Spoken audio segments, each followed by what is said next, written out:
సినీ ఇండస్ట్రీలో కొంతకాలంగా అగ్ర నటీమణులుగా చెలామణి అవుతున్నారు కాజల్ అగర్వాల్, తమన్నా.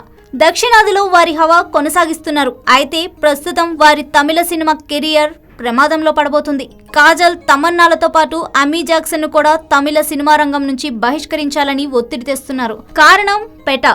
జల్లికట్టును నిషేధించాలన్న పోరాటం కారణంగా తమిళనాట పెటాను తీవ్రవాద సంస్థగా భావిస్తున్నారు అక్కడి ప్రజలు.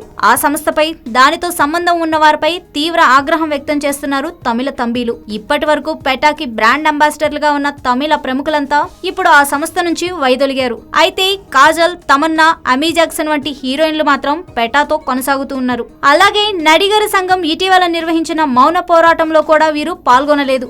నడిగర్ సంఘంలో అమీ జాక్సన్ కు సభ్యత్వం లేదు.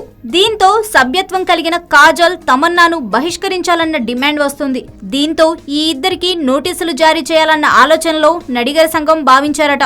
మరి ఈ ఇద్దరు భామలు తమిళ తంబీల ఒత్తిడులకు తలొగ్గి పెటా నుంచి వైదొలుగుతారా, లేక తమిళ సినిమా పరిశ్రమనే విడిచిపెడతారో వేచి చూడాల్సిందే.